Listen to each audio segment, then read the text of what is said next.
Hi, Taylor. It's so good to chat with you today. Thank you so much for your time. I know you are a very busy human, and I am so grateful that you can take some time to share your awesome story with us. So thank you so much for coming. How are you? I'm doing great. It's just thank you for the time, Vanessa. And as a public lands fella, I'm really loving that we're getting close to the summer season because I'm going to be able to get out and about in a little bit here. It has shifted. I am in long sleeves, and I'm like, wow, I'm feeling a little hot, which is a new feeling. All of a Yeah, sudden shifted. Tell us a bit, speaking of public lands, tell us a little bit about your background, Taylor, and what you've done such amazing work with so many different types of organizations. You're such an incredible marketing and communications professional. So tell me, like, what kind of led to kind of this mission and passion you have for public lands, and a little bit about how you got to where you're at. sure. Yeah, public lands are really important, and I've always been since an early age a proponent of access to the outdoors is it's not just a privilege, it really is a human right because when you're able to get out there, you're able to understand yourself in a way and connect with the world in a way that you really can't if you're just plugged in online or Mhm. focusing on the hustle and bustle of life. As a kid, I spent a lot of time in the Santa Cruz redwoods, sauntering around, camping out, and things like that. And when I went to UC Davis for undergrad, it kind of opened a new world up for me because instead of being near the coastal redwoods, now it's just a couple hours away from the Sierra Nevada. Big mountains, places where if you see it, it's kind of looking at where heaven stops and the earth begins. And it helped me really fall in love with Yosemite. So over the years, as a comms fella, I've been constantly looking for ways to partner with my marketing communications background and find ways to elevate and celebrate the places that we all love and talk about them in a way that's different than what everyone else is saying. Awesome. Yeah, I mean, I jotted this down because it was so beautiful that it's the public lands are not just a privilege, they're a human right. I love Yeah. that. You democratize public lands so well, and I definitely want to get to that, which actually leads me to my next question. What is a common assumption, and you touched on it a bit with this line Yeah. that I love so much, but like, what's a common assumption then in your industry that you see differently? Oh my gosh, that's the hardest and easiest question because when you hear the outdoors, the wilderness, you're going to have your own image of that. Maybe that's your local park. Maybe that's riding horses on like a family ranch, or maybe it is like a national park. So I would Mhm. say that the biggest misconception when it comes to the outdoor space is assuming the outdoors are just national parks. And that's a problem because yeah, they're amazing. They're beautiful. My background is of the Merced River in Yosemite National Park, one of my favorite places on earth. However, when we're only talking about national parks, we only are giving funding to national parks. And it misses out all the Mm. other amazing places, be it the regional parks, the community parks, the Forest Service, and my favorite, the Bureau of Land Management. It misses all of those things. And we transition through all of those things when we go to those parks. So I think we need to expand when we talk about public lands. We need to expand it from just Yellowstone, Yosemite, the Grand Canyon, and talk more about the places that we take care of, that we care about, and that we're at every single day and give back to those places. You started sharing at a certain point. You Yeah. started sharing these viewpoints, not only in person and in real life, which if we have the benefit of knowing you personally, we get Yeah. to realize all this passion up close, but you started sharing in places online. Can you tell me a little bit about, that process of starting to share, why you started to share, and things you started maybe realizing? Yeah. It's in communications, I believe you have to tell, tell, tell again. And that's in corporate communications and that's in marketing because people are busy. And in the digital age, which we're really deep in now, everyone has a very short attention span. So if you were really passionate about something, you can't just write it and be done.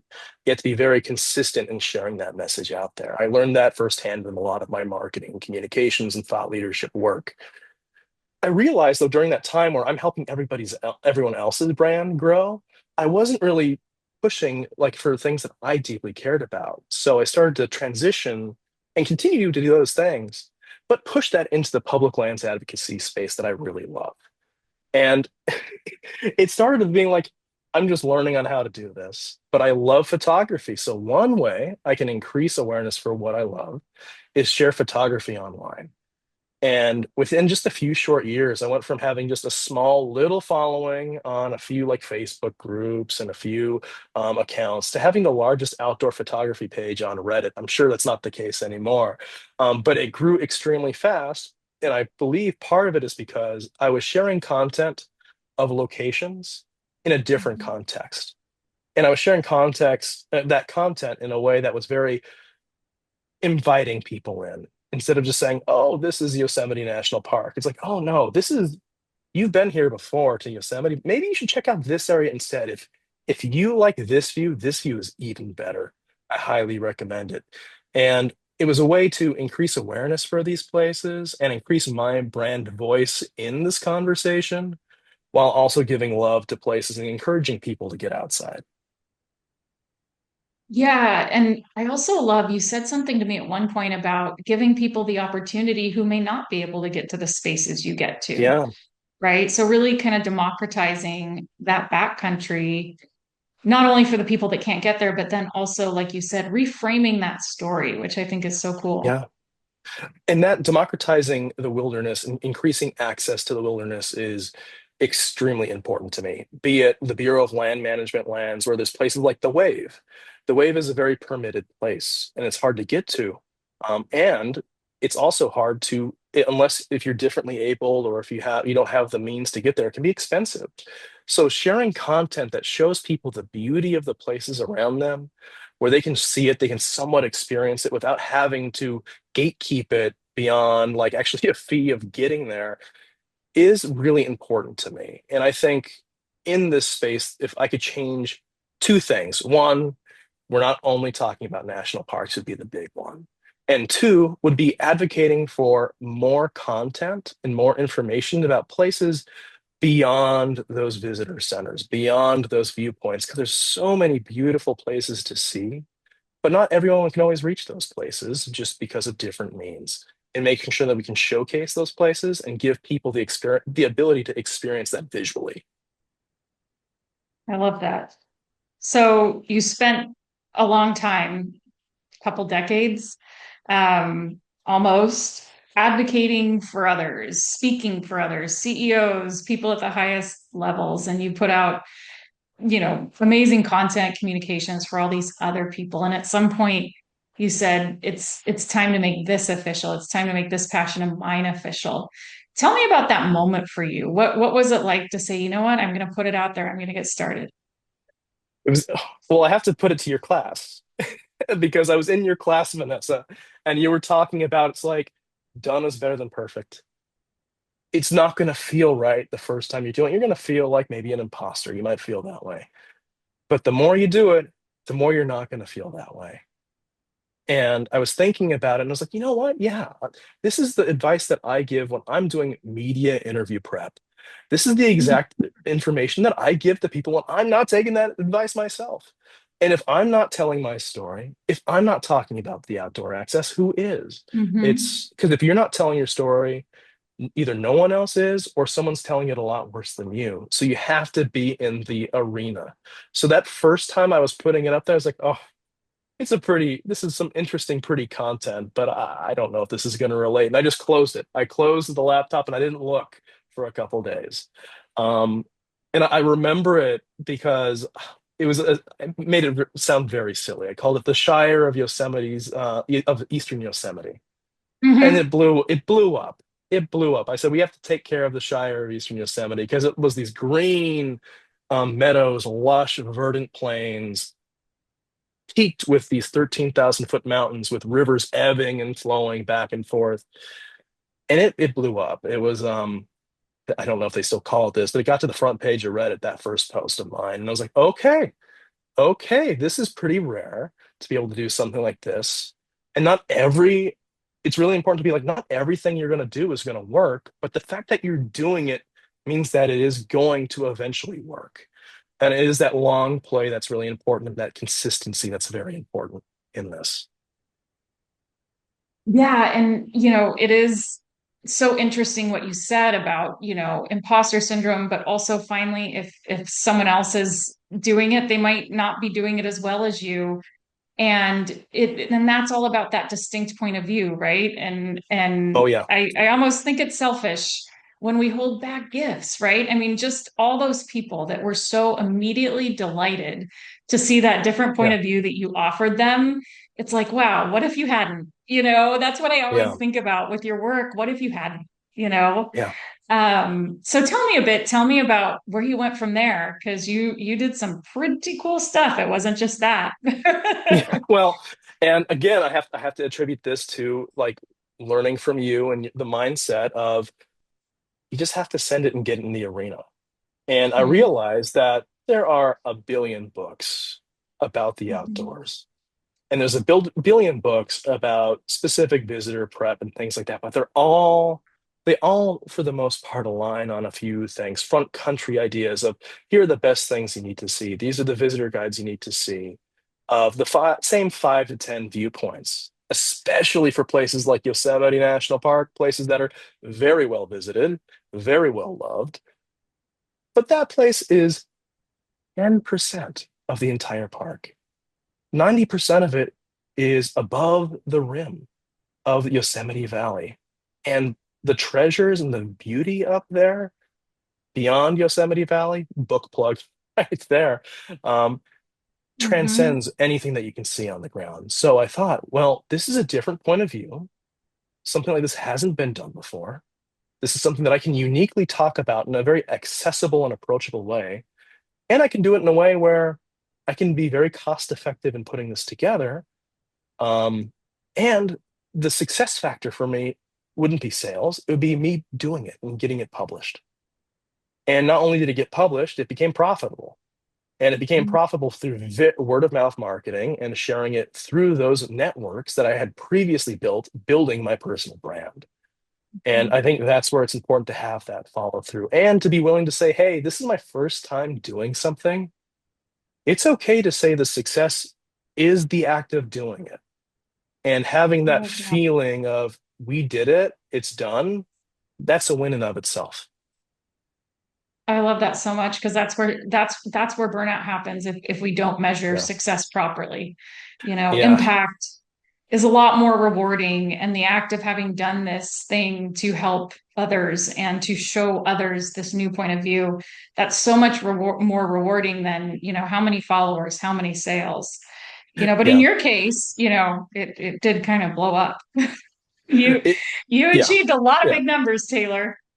Yeah, and I won't go too deep on the numbers, but I'm very, very happy with how the book performed. And my, I haven't told you this yet, but my favorite moment of this book Hmm. is go to Yosemite in the mountains all the time. And one of the most visited areas is called Curry Village. It's a front country area. If you've been to Yosemite, it's the area where the tent cabins are. Hmm. And I saw someone reading the book because someone donated the book to the little Yosemite library just there on its Um, own and seeing it in the wild in Yosemite being read by some young folks younger than me was one of those full circle moments where it's like this wouldn't have happened if I just took a risk and did it. Very happy with the sales, but just seeing it in the wild, seeing people reading it is a feeling that it's almost hard to process and explain. yeah, I mean, how do you put a KPI on that? Yeah. That How do you is put a just, KPI on that? Yeah. that's incredible. Oh, that Yeah. is so cool. Thanks for telling me. So, what about your career? What do you think stepping out in a more formal way with a brand? Because we all can say, like, oh, we optimized our LinkedIn bio, or we said we did this, but true personal branding, right, is about what you're sharing and teaching to others. And true branding is about the act for others, right? And so through sharing all of this with others, these incredible gifts and images that you have, where do you think that changed things for you professionally, or did it? It very much did. I've always wanted to work in the public land space. It's been a hobby horse and passion of mine since I was very young. since publishing this book, I got actually more seen in that space, and I ended up taking a leadership role in a public lands organization. That wouldn't have Mhm. happened if I was just Taylor, the comms fella who, yeah, he does all this stuff in Silicon Valley and does talking points for CEOs. But I did something, I took a bet on myself, and I increased brand awareness for myself, which I'm already known in the comms space, but now I'm known in the comms outdoor space, which I've always wanted. And that wouldn't have been possible if I didn't Mhm. take a bet on myself and put that book out there. And it's scary, right? I mean, I'm so Oh glad you yeah, touched on imposter syndrome because listening to you, chatting with you, I'm sure anyone is like, how can this guy have imposter syndrome, right? But imposter syndrome happens to all of us. I almost feel like it's a signal, right? A signal like I'm onto something. It's scary because it's new. When we have that distinct point of view, it's yeah, like being a pioneer is actually very hard. Being an imposter, sure, that's a syndrome, but it yeah. comes from, I think, being a pioneer. I do think imposter syndrome comes from being a pioneer and doing something and setting out and embarking on a goal that is likely achievable, but you don't know if you can actually achieve it because you've never done it before. But the thing is, if you've never done it before and you don't act, you will never do it. So there's that Right. tension. And I firmly believe, like what you just said, if you feel that imposter syndrome, if you feel nervous that you can't do it, you should do it. Because if Yeah. you fail and you're moving in the right direction anyway. But the probability is more likely that things are going to work out in the long term. All of us Yeah. have that feeling of losses loom larger. What if I don't succeed? What if things don't work out? What if they do work out? What if they do succeed? And I think when you start to have that feeling, that means what's equally probable is that you're going to have a positive outcome, and you should lean into that and pursue it. I'm so glad you said that because your chapter, as you know, the where I featured your case study is this Yeah, aspirational part that we never have to get to with personal branding, yeah, right? Like yeah, where it took you, your career, et cetera, that's great in and of itself, right? Just the act of being able to share, like you said, and democratize the yeah, wilderness. But one of the things like for people who do monetize that I wrote in that chapter is make sure you have a success plan because a lot of us yeah, we spend more time on that failure plan and yeah, then like the success plan it's like oh no am I out of inventory or something like that, right? Because we don't plan to yeah. succeed that hard sometimes and it's too bad because it is just that psychological component. So Taylor, you've got a long runway in front of you, and you've already accomplished so much in your space. What do you think the next 5 or 10 years looks like for you? Oh, that's a very dangerous question because as a comms person, I'm always thinking of what can I do to better support our community in the comms space. And if I can eventually be a CMO, that's eventually what I would like to be. But while I'm Hmm. doing this public lands work right now, it's not about what I'm doing in my career. It's the impact I'm able to make on the ground.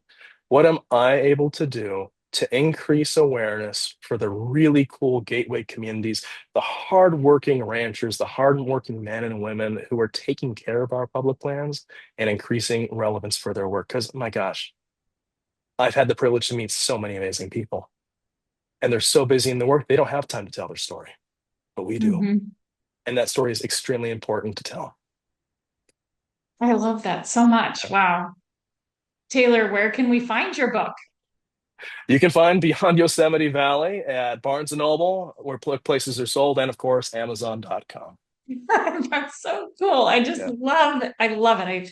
I gave it to actually a few family members that love Yosemite for Christmas, and everybody loves it. I mean, it's just so beautiful. And like you said, that perspective and point of view, it's so distinct.